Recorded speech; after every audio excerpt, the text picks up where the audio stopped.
This is Independence Hall in Philadelphia.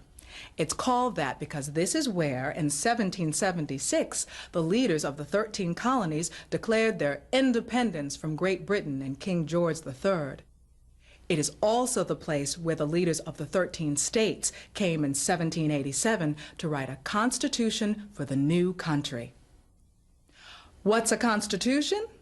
A constitution is a framework or an outline for a government. The people who came here in 1787 didn't actually plan to write a new constitution. They only wanted to revise the one that was already in place. It was called the Articles of Confederation. A confederation is a very loose association of strong, independent parts. Under the Articles of Confederation, the states, the parts, had most of the power. The central government had very little. But that government wasn't working very well. Why? Well, let's hear what two important leaders of the time have to say. First, James Madison of Virginia. This government cannot succeed because the Articles of Confederation lack the great principles of a political system. It's merely a treaty of friendship between the various states. Now let's see what Alexander Hamilton of New York has to say. The fundamental deficiency with this government is that Congress has no power. Congress must have powers to deal with national problems. And there is no central court system, so when various states have a dispute, there is no place for them to go to work out their differences.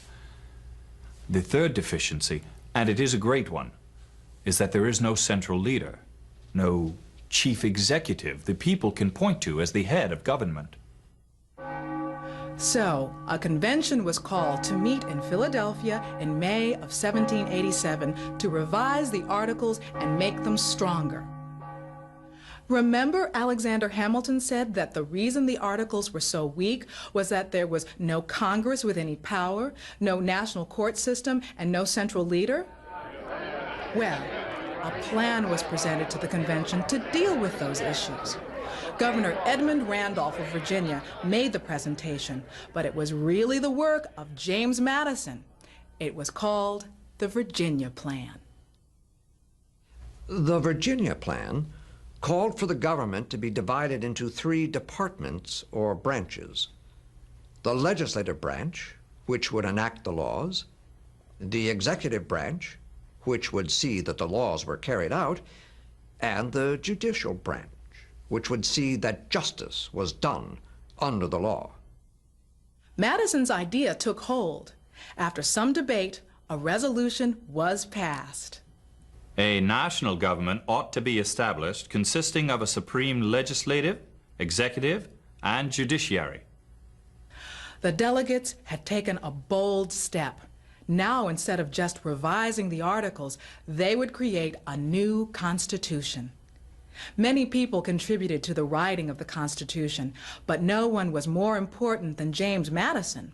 His contribution was so great that he is known as the father of the Constitution. Why did Madison think it was so important to divide or separate the powers of government into 3 branches?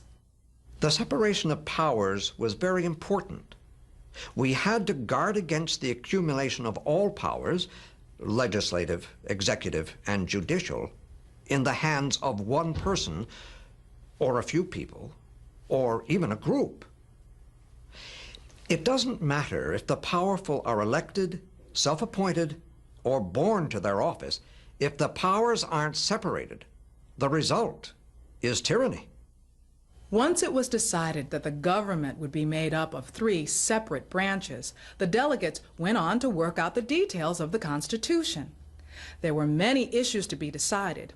One of the most important and difficult issues was the makeup of the legislative branch, Congress. The problem was that the small states were afraid they would be overpowered by the large states. They wanted all states to be equal and have the same number of votes in Congress. The large states said they should have more votes because they had more people. The Virginia Plan called for 2 houses. In both houses, representation would be based on population. So a large state like Virginia would have many more votes than a small state like Delaware.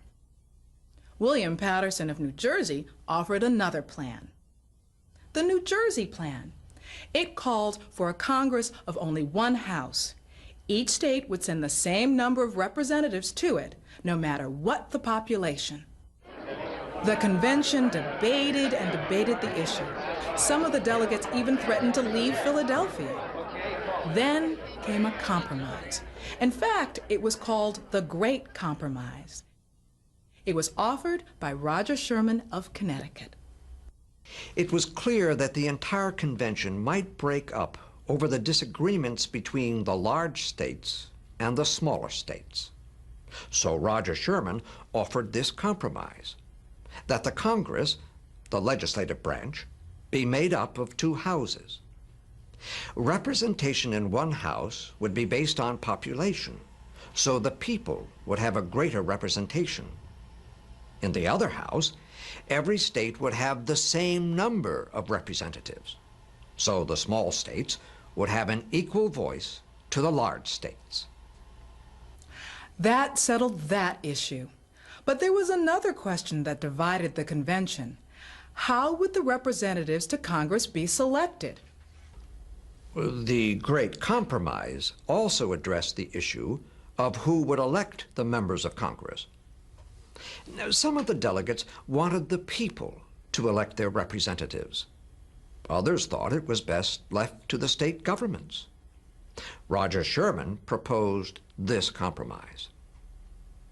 Have the people elect the members of the House of Representatives directly, and have the state governments select the senators.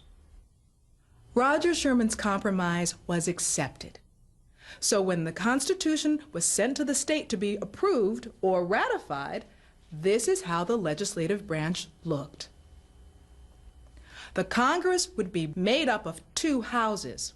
The House of Representatives, where the number of representatives would be based on the state's population, and the Senate, where each state would have the same number of senators, 2.